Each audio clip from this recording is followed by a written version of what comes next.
Hello, I don't know what today is. It has been literally one of those weeks, but in order for me to stay consistent, I wanted to go ahead and do this video in the midst of me doing everything else that's going on. So you are on the Giving is Dope channel. I am Jania Massey, and I am being more consistent on my YouTube to share more about the journey. We are going through a rebrand. When I say we, that is the consulting company, JSM Consulting now. We are going through the process of changing our name, our logo, our look, and all of those things. But before we start that process and before I start bringing you on the journey, I wanted to come to you and share my story, tell you who I am, how I got here, and what I am looking for, like what I want this rebrand to consist of. And in me telling you this, I hope that you can help me out in the comments and you can tell me what you're thinking, if you understand the vision and all of that stuff. So again, I'm Jania Massey. I have been a full-time entrepreneur since 2016, but I started my first business in 2009. I had a wardrobe styling company called Ethan and Zoe, one of my good friends. Her name is Deidre, and we were into wardrobe styling, headshots. We would do shows in department stores like Macy's and Belk and TJ Maxx. So we had created a business and we sold clothes at one point. Then we started doing wardrobe styling, and it was my very first business. I always thought that I was going to be the next June Ambrose, which I love June, but she's a well-known fashion designer. I also love people like Rachel Zoe. Like, I always loved the behind the scenes, those that made those look beautiful. And I had that season of my life where I felt like I made several people beautiful and confident and strong, and it helped them to evoke what they wanted the world to see. And what was happening while we were doing wardrobe styling is that we started to tap into a lot of women, especially women that were either business owners or tapping into those women that were in higher level C-suite in corporate America. And so we would do their headshots, we would pull them together, and it would be very fun to be like, oh, we're a part of the image that they portray in their career and how they want to be seen. And so after that, we had that for maybe 2009, I would say maybe to 2013, 2014. But in 2013 is when I started to have the revelation, because I did work in corporate America. I worked in healthcare consulting, and I just did not like it. I did not like the repetition. It seemed like every time I would try to move ahead, I would get pushed back down.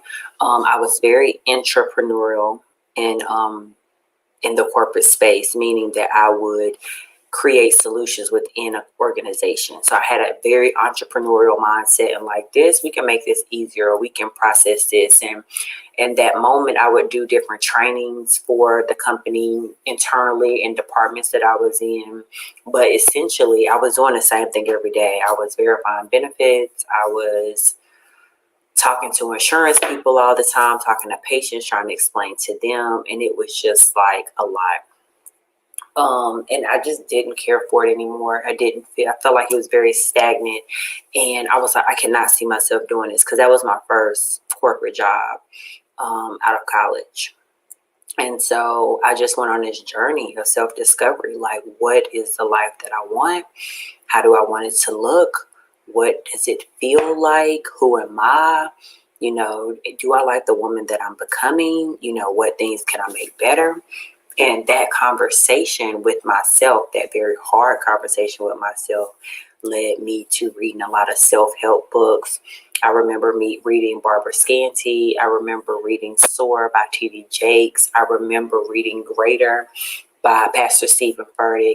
And I was reading all of these self-help books to really dive into me And also it had these prompts in it to you for you to ask people, like, what do they see you being good at? And for them to tell you how they perceive you or what you put out in the world. And that was very, very important. Like asking people that are in your circle, even though your circle is going to change, how they see you, what they think you're good at. And also tapping into things that you do naturally good that you don't even realize it, right? So I remember going through that process, and I had already been a part of, me and some other people had created a women entrepreneurs group to kind of show that there are women that are entrepreneurs and kind of use our networks to connect them. So we were doing that. And then I had another person from college who was like, hey, can you do this for youth? And that's how my nonprofit, Stiletto Boss University, was born. We basically started teaching entrepreneurship to young girls. And that really tapped into what I was passionate about. It tapped into me liking to share my experiences, me networking, me liking to give people information, stuff that I've learned and learn from other people. But also entrepreneurship was the thing that made everything in my life make sense. It made finances make sense. It made social capital and networking make sense. It made collaboration make sense. Like the principles of entrepreneurship for me, the basic core principles, in my opinion, came to life and within my life of who I wanted to be and how I wanted to be that, and the freedom that comes with that. Now, freedom comes after a lot of hard work, and then freedom even sometimes change. Like sometimes my days are very, very free. Other times they're very, very just, I feel like I'm in jail. But the principle of it is that I do own my time and that I am giving back in service. So I had already had another nonprofit PC group, 365 or Philanthropy Circle 365, that basically was like a volunteer group. I created that nonprofit in 2013. I would do cool events and invite people to come either volunteer or unique ways to raise money. And we would do that for the YMCA. We would do that for different, I remember we used to volunteer all the time at Samaritan's Feet. We used to volunteer to cook breakfast. We used to just go all these volunteer projects because I always volunteer. Like service has always been the core of who I am, and it still is. But we would do that. So I started to realize that people wanted me to coordinate and consult on different levels. So that's kind of how JSM Consulting, when I had finally left my job in 2016, I ended up having the consulting business created as an first it was a sole proprietorship, and I started doing contract work and helping with some community initiatives in addition to building Stiletto Boss University, the nonprofit. As it continued to grow from 2016, Stiletto Boss University started to expand. I started to be in a lot of capacity building programs.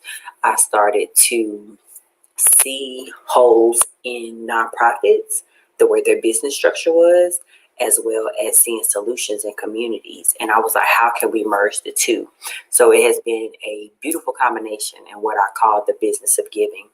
And we are helping other nonprofits to fill the gap, sustain the gap, and create something that the community needs, not just for the nonprofit to be able to serve other people in the community, but for the community to really be able to hone in and grasp everything that that nonprofit is targeting their demographic.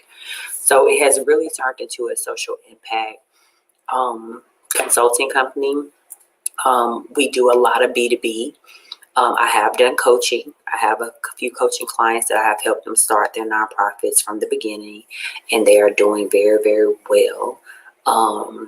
But I will coach them for about 3 months, came up with a coaching program you can learn online, or you can have one-on-one coaching with me. Also created a lot of workbooks, wrote a lot of workbooks, things to simplify and things for you to think about. And it's really been so much about social impact. So I do know in this rebrand with the name, I want it to be something that really translates the impact that we do in social good, but I don't want to use that. Like right now, I feel like social good, social impact are trendy words, but I do want to create something or think of a name that kind of hones what we do, marry what we do. And I don't know what that is right now. I do feel like I know that I want soft colors in this rebrand. I want it to represent a certain type of aesthetic, so I'm looking forward to working with the graphics on this. And I may do a video with him, or my graphics guy. So, but yeah, that's it. So pretty much my story into nonprofit is that I was not happy in the corporate space. I was happy in the community space. But in true transparency, I did not know that the nonprofit industry was a place where you could make a living. And I am a living testament of working in this space and making a living. Now, I will do another story. Maybe next week, I'll talk about the things that I don't like about nonprofits work. The industry itself, not the work, because I love the work. But that's my story for now, how I got here and why we're into the rebrand. So stay tuned. There's so much more to come, so much more happening. So peace out for now. Bye.